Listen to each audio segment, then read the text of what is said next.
Bismillahirrahmanirrahim. Alhamdulillah hamdan katsiran thayyiban mubarakan fih kama yuhibbu rabbuna wa yardah. Wa asyhadu an la ilaha illallah wahdahu la syarika lah wa asyhadu anna Muhammadan abduhu wa rasuluh.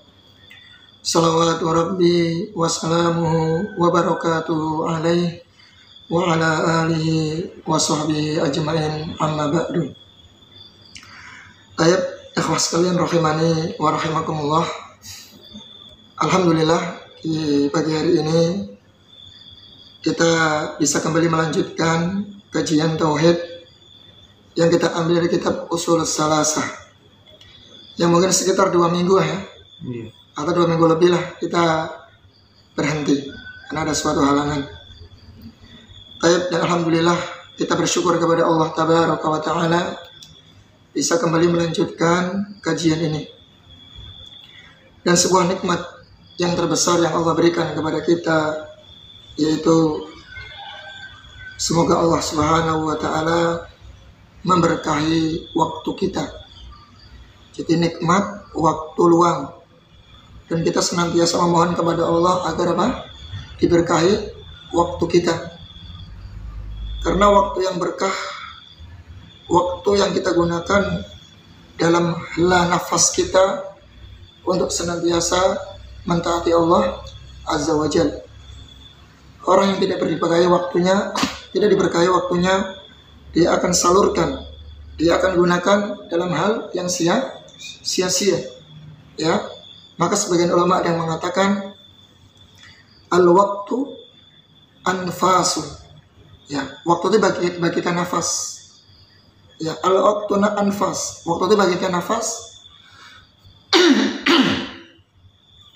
yang sangat mahal. Ya, waktu itu bagikan nafas yang sangat mahal. Maka jangan kita sia-siakan. Di antara kiat ya untuk memanfaatkan waktu kita adalah untuk bertolabul ilmi. Tapi insyaallah taala kita sekarang akan lanjutkan masuk bab tawakal ya. Bab tawakal. Jadi penulis ya sebelumnya telah menjelaskan bahwa wa anwa'ul ibadatil lati amarallahu biha. Jadi macam-macam ibadah yang Allah Subhanahu wa ta'ala itu perintahkan kepada kita, ya mislu al-islam wal iman wal ihsan. Seperti Islam, iman dan ihsan, wa minhu du'a wal khaufu war raja'u wat tawakkul, dan di antaranya juga berdoa, khauf, raja dan tawakal. Nah, sekarang kita bahas tentang tawakal.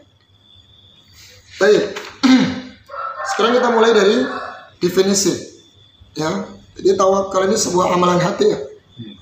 Tidak terlihat dalam kasat mata. Cuman kekuatan hati, amalan hati yang memiliki dampak yang sangat luar biasa. Jika orang menyerahkan ya hatinya kepada Allah Subhanahu wa ta'ala, maka Allah akan mencukupi hidupnya dia. Wa may yatawakkal 'alallahi fahuwa hasbuh.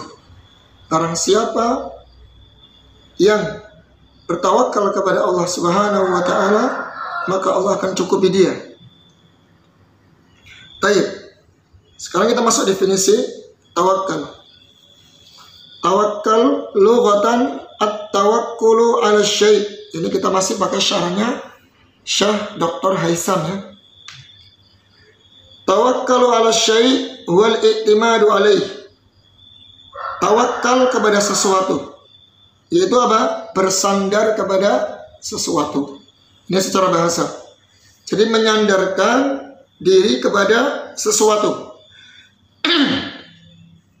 Kalau di sini di kamus Mukhtar Sihah ya, ada definisi lain, dikatakan bahwa huwa idharul ajzi wal i'timadu 'alal ghair, yaitu menampakkan kelemahan pada diri dan bersandar kepada orang lain. Jadi menampakkan diri kita lemah, kemudian dia bersandar kepada yang lain. Ini namanya tawakal. Wa wal i'timadu 'ala Allah fi husulil matlubi, yaitu dia bersandar kepada Allah Subhanahu wa taala untuk mendapatkan apa yang dia inginkan, apa yang dia cita-citakan. Wa daf'il makruhi, dan menolak bahaya. Ma'as-siqati billah, bersamaan dengan apa? Yakin kepada Allah Subhanahu wa taala. Yakin Allah yang menyembuhkan, yakin Allah yang memberikan rezeki kepadanya. Itu tawakal. Wa fi'lul ma'dzuni, wa fi'lul asbabil ma'dzuni, disertai dengan apa? Mengambil sebab-sebab yang diizinkan. Fiha, dalam bertawakal tadi. Syar'an wa qadran, secara syariat maupun takdir. Ya. Ini kita ambil dari syarah kitab Qaulul Mufid ala Syarih Kitab Tauhid karya Syekh Ibnu Utsaimin rahimahullahu taala. Dan saya ulangi lagi bahwasanya tawakal ini ibadah hati. Ya. Ibadah hati. Sebagaimana kata Imam Ahmad bin Hanbal, beliau mengatakan at-tawakkulu ibadatul qalbi. Tawakal ini adalah ibadahnya hati. Baik. Ini yang dijelaskan oleh Syekh Ibnu Utsaimin rahimahullahu taala dalam kitab Qaulul Mufid. Sekarang kita baca yang di kitab atau syarah dari Syekh Haisam. Syar'an huwa sidqul i'timadi 'ala Allah ma'as-siqati bihi wal akhdhi bil asbabil masyru'ati, yaitu jujurnya, benarnya bersandarnya seorang hamba kepada Allah, disertai dengan yakin kepada Allah dan mengambil sebab-sebab yang disyariatkan. Ya. Jadi dari definisi ini kita bisa mengambil kesimpulan bahwa yang namanya tawakal itu tidak diam diri. Ada apa? Tidak tinggal di diam. Ada unsur apa tadi? Usaha, mengambil sebab. Anda kasih contoh ya. Contoh. Sebagai gampangnya ya qadarullah, mungkin kita ditakdirkan sakit. Sakit ini. Yang pertama kali ya, antum sandarkan hati kita kepada siapa? Coba. Kalau dokter yang menyembuhkan atau Allah yang menyembuhkan? Allah. Nah, kalau hati kita sampai bersandar kepada makhluk, Allah berikan ujian kita sakit, gitu ya. Langsung kita berpikir, wah, ini dokter ini nih cocok. Dalam hati kan? Ke dokter ini langsung cocok. Hati-hati. Berarti dia di awal kejadian sakit tadi apa? Langsung bersandar kepada makhluk. Hati-hati, ini merusak tawakal ini.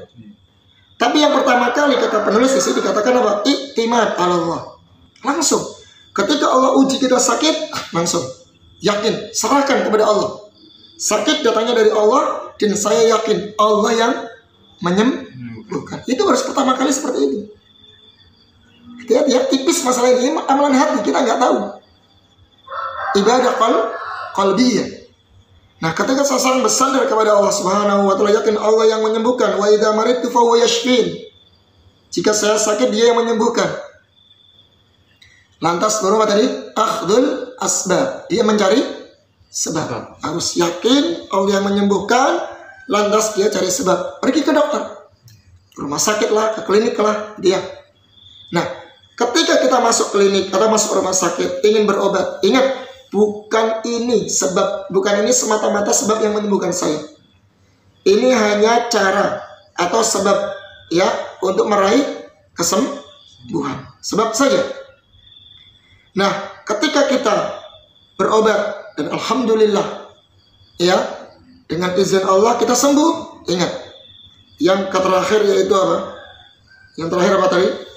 Menyandarkan bahwa saya sembuh ini bukan karena obat ini atau kapsul ini, karena sebab dokter ini, bukan, karena semata-mata dari karunia Allah Subhanahu wa taala. Itu tawakal seperti itu. Berat ya? Berat sekali. Sebenarnya seorang pedagang ya, pertama kali dia harus yakin Allah sang pemberi rezeki. Setiap makhluk yang bernyawa pasti Allah tanggung rezeki. rezekinya. Saya yakin selama saya masih hidup di dunia ini, saya ada rezekinya. Buktinya masih hidup. Kalau udah mati berarti sudah selesai rezekinya ya, terputus sudah. Pokoknya antara umur dengan rezeki itu masih berkaitan. Masih ada umur, hidup ya, nanti ada rezeki, yakin sudah. Itu kita serahkan kepada Allah sudah. Nah, kemudian kita mengambil sebab. Ya jualan apalah, cilok lah, itu ayat. Tapi antum jualan apa? Es teh manis, ya kan kayak anak jualan apa? Teh tarik apalah ya. Cari sebab. Dengan sebab ini apa? Kita mencari rezeki Allah. Wabtahu min rizqillah ya. Carilah rezeki Allah Subhanahu wa taala. Bahkan Allah memuji orang-orang yang mereka para pedagang ya. Tapi tetap melaksanakan perintah Allah, menjaga sholatnya, menjaga ketaatannya. Kata Allah, rijalul la tulhihim tijaratu wala bai'un an dzikrillah wa iqamis shalah. Jadi kaum laki-laki, ya para pedagang-pedagang yang tidak disibukkan mereka dengan dagangan mereka. Karena dagangan mereka jadi tidak disibukkan dari berzikir kepada Allah dan melaksanakan sholat. Subhanallah, itu dipuji dalam Al-Quran yang seperti ini. Karena kebanyakan orang kalau sudah sibuk dengan urusan duniawi, dia lupa dengan akhirat. Semuanya dianggap sepele. Seolah-olah gaji dia itu sudah paling utama daripada gaji Allah, pahala yang Allah berikan kepadanya. Begitu loh. Ya, itu lah. Jadi kaidahnya seperti itu ya. Tawakal ada kaidahnya. Jadi kalau bahasa orang gimana? Nggak mungkin lah ya Mas turun dari langit kan gitu kan. Mau sekedar duduk di masjid berdoa terus, enggak.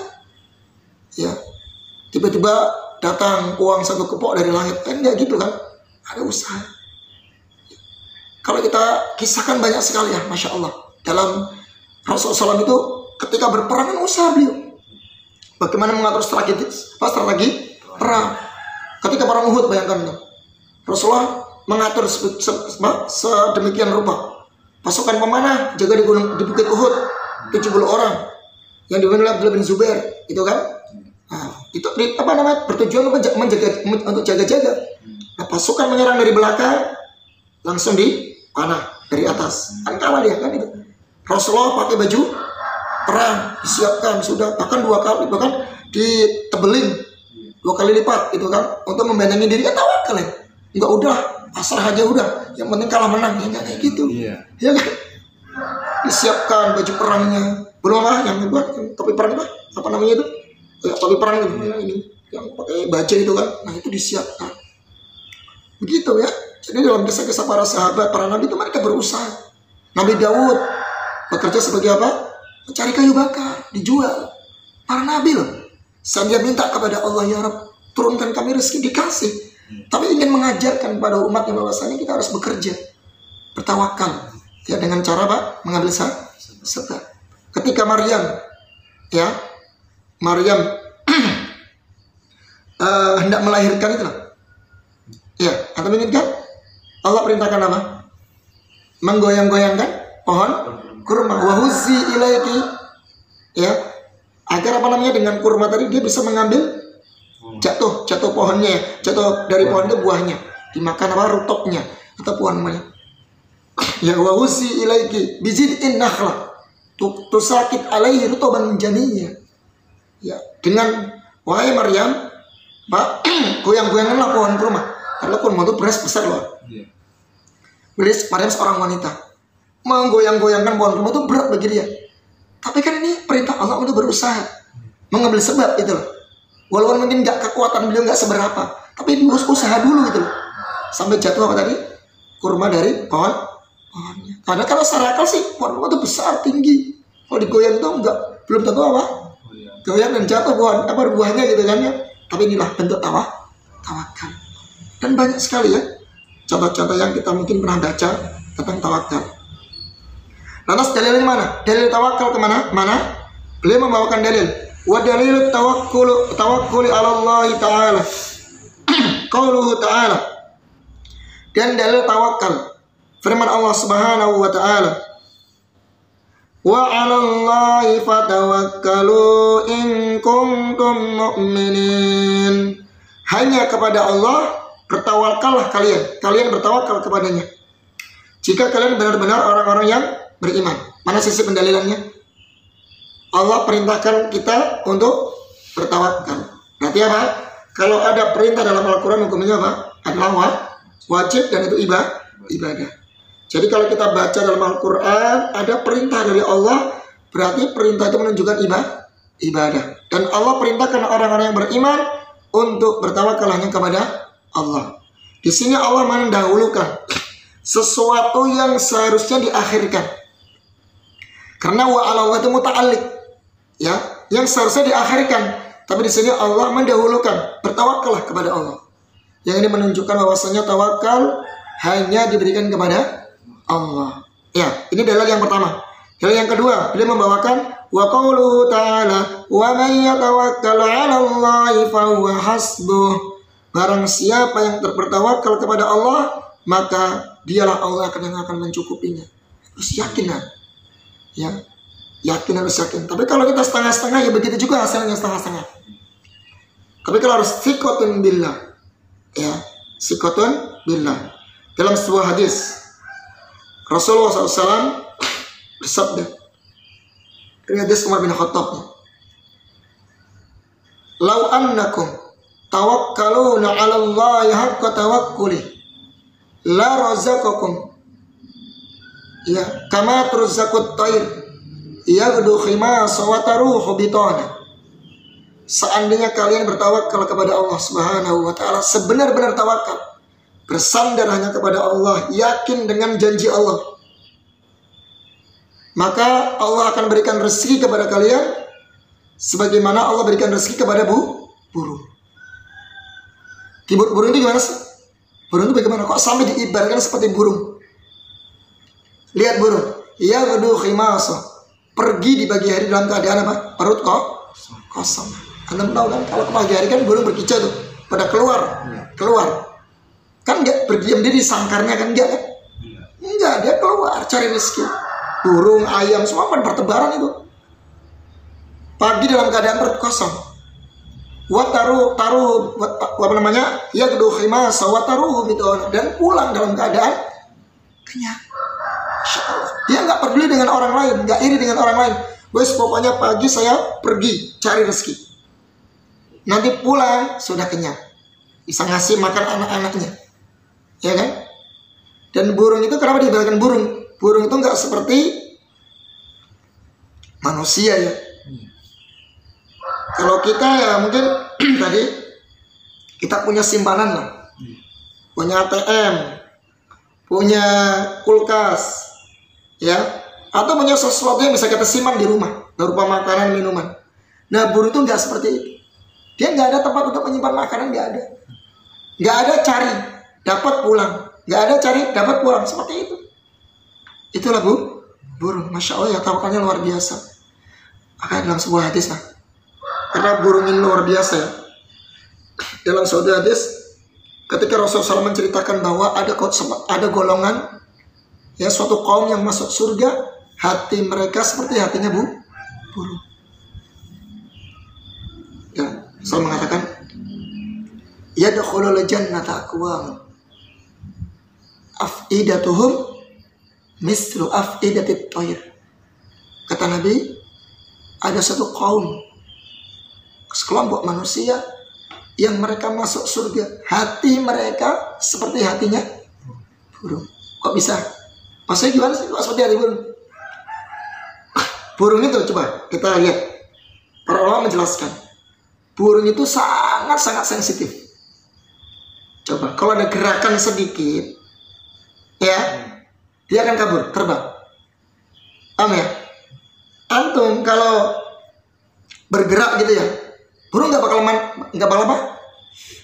bakal menghadap kepada kita. Ada sesuatu suara sedikit, ya, suara apalah, atau ada gerakan apapun, dia akan terbang langsung kabur. Sensitif. Nah, inilah ibarat orang yang beriman, hatinya selalu takut kepada Allah. Jadi kita mencari sensitif hati kita. Kalau hati kita sensitif, baca Al-Quran, kita tadabburi, kita takut kepada Allah. Bahkan dalam kondisi kita di tengah-tengah keluarga, terkadang kita udah keluarga bercengkrama dengan anak istri, kita udah lupa kan? Dia masih takut tetap menjaga batasan-batasan haknya Allah Subhanahu wa ta'ala. Jadi menjaga keimanannya dengan rasa takutnya. Burung seperti itu, sensitif kan? Ada suara sedikit, ada gerakan sedikit, dia terbang. Makanya kalau kita rame gitu nggak bakal burung datang, akan kabur dia, ya kan?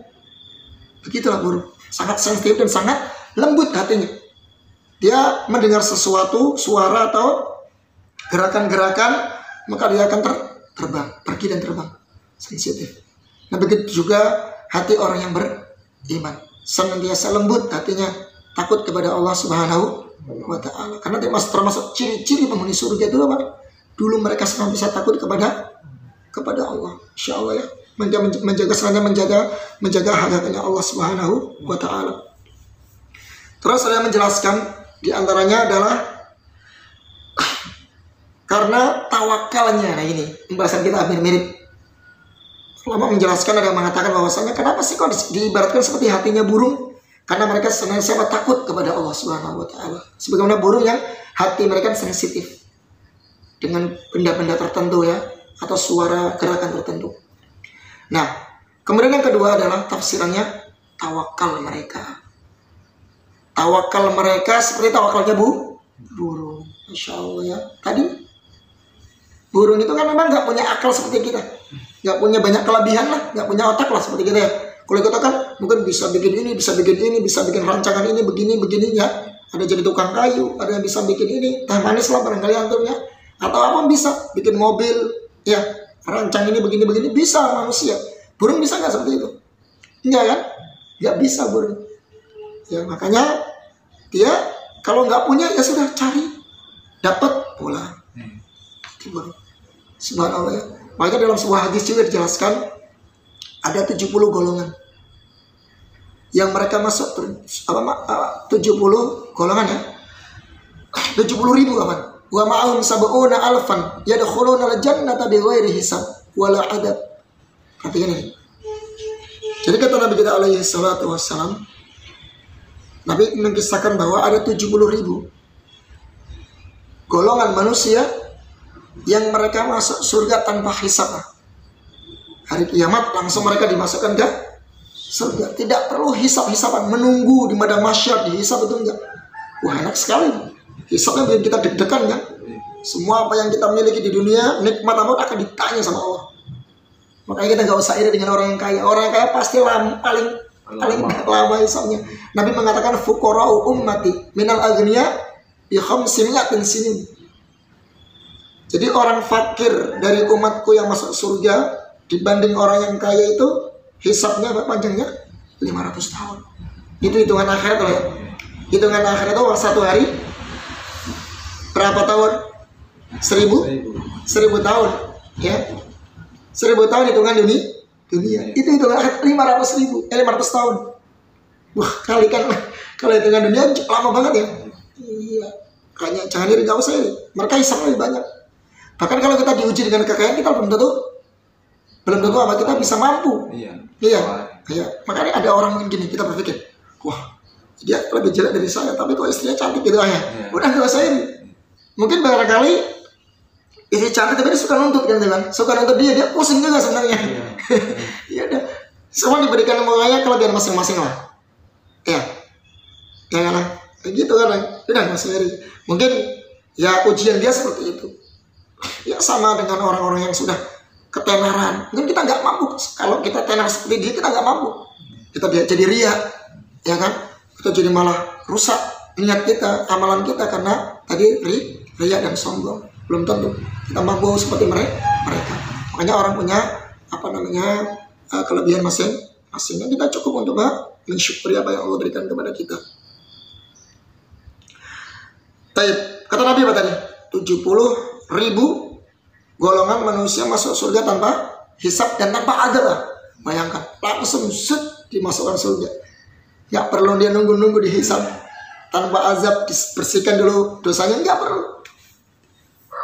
Ada 3, 4. Humul ladzi la yastarqun, tidak pernah minta diru'yah. Boleh sebenarnya itu, cuman orang ini luar biasa.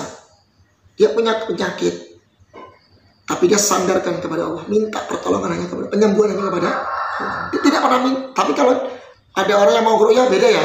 Ini dia nggak pernah minta ya. Saya minta ruqyah dong. Saya lagi ini nggak enak badan, atau saya mungkin ada sesuatu dalam diri saya. Artinya itu nggak pernah minta. Artinya dia menunjukkan tauhidnya sangat kuat. Senantiasa meminta hanya kepada Allah, bersandar hanya kepada Allah.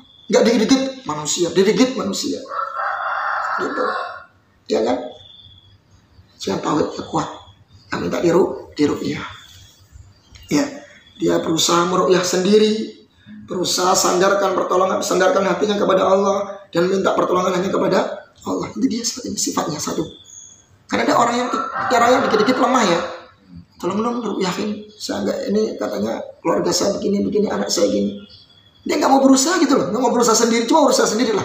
Ruqyah mandiri, ya senantiasa berzikir, jaga, zikir pagi petang dan seterusnya ya. Kalau mau tidur baca doa, cobalah untuk diamalkan sesuai dengan kemampuan apa yang kita dari ilmu agama ini.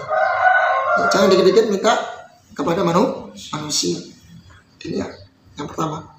Wala yaktun. Apa yaktun? Tidak menjadikan kai sebagai pengobatan. Kai itu besi yang dipanaskan. Zaman dulu, terkenal zaman para sahabat itu, pengobatan dengan kai itu manjur lah, mujarab. Jadi orang sakit nih ya, kayak beli batu besi panas, tek, sembuh. Jadi dia nggak bersandar dengan pengobatan kai, tidak menjadikan besi panas tadi menjadi obat. Tidak bersandar dengan tadi pengobatan dengan besi panas. Insya Allah ya. Karena itu cuma dulu mau pengobatannya paling bagus itu. Antum kena apa gitu ya, badannya panas tempel aja katanya situ. Dengan kai sembuh, ya kan? Dengan izin Allah sembuh. Pengobatan dengan besi ditempel, saya dipanaskan tempelkan. Bagian yang sakit itu. Dulu seperti itu, ya. Terus wala yatatayyarun, tidak mengadu dengan nasib sial, dengan benda-benda tertentu. Ya kan? Ya, tidak menjadikan nasib sial atau nasib baik dengan benda tertentu, entah dengan burung yang terbang, dengan suara burung gagak atau burung merpati yang datang. Wah, kalau ada burung merpati, ada kebaikan itu ya. Kalau kita nabrak kucing, itu tanda celaka. Kalau ada tokek di rumah kita, berarti ini tanda ada nggak beres. Gitu. Nggak pernah menyandarkan nasib baik maupun burung kepada suatu benda. Bertatayyur. Kalau kita bernasib sial, menyandarkan nasib baik maupun nasib sial kepada benda-benda tertentu. Itu tatayur namanya. Khurafat. Kalau kita khurafat. Nah, nggak pernah. Ya sudah, kalau memang kita qadarullah, tadi memang ada cicak di rumah kita atau tokek yang kuek gitu kan. Tokek gitu kan. Bismillah, saya pergi aja. Qadarullah di jalan ada kejadian. Jangan kita sandarkan kait-kaitkan tadi. Mungkin karena tadi ada tokek di rumah saya jadi kayak gini. Jangan sampai ya udah, takdir Allah. Kita ada sesuatu yang terjadi di tengah jalan, itu takdir Allah. Qadarullah gitu ya. Jangan sampai menyandarkan sial baik suatu yang baik maupun sial, nasib baik atau sial kepada benda-benda tertentu. Ini kan banyak kan seperti orang Jawa ya. Apalagi ya biasanya. Menentukan itu hari. Ya kan ya, dan nasib baik ya. Hari bulan tertentu, ada hari-hari sial, ada bulan sial, tanggal-tanggal sial. Itu juga sama masuk di situ. Bertatayyur bahasa Arabnya. Ya, jadi menyandarkan nasib baik maupun sial kepada selain Allah, kepada benda-benda tadi ya, maupun hari, tanggal, bulan, atau tokek, atau kucing, atau yang lainnya lah, ya, burung merpati, burung gagak, burung hantu, dan yang sejenisnya. Baik, lihat yang keempat apa? Wa ala rabbihim yatawakkalun. Yang keempat, kepada Rabb-nya mereka senantiasa bertawakal. Subhanallah. Bahkan para ulama menjelaskan tawakalnya ini adalah kesimpulan dari 3 poin di atas. Tidak minta diruqyah, tidak pengobatan dengan pengobatan kai dengan besi panas. Yang terakhir apa tadi? Tidak bertatayyur. Ya, menyandarkan nasib buruk atau jelek kepada benda-benda tertentu. Ya, kesimpulan dari orang yang seperti ini adalah apa? Bertawakal kepada Allah, menyandarkan hanya kepada Allah. Berarti luar biasa ya. Ini dahsyatnya orang yang bertauhid, orang yang bertawakal. Coba anda bayangkan, masuk ke surga loh tanpa hisab, tanpa azab. Siapa yang mau? Kita pasti mau lah, karena persidangan di hadapan Allah itu sangat berat banget ujian.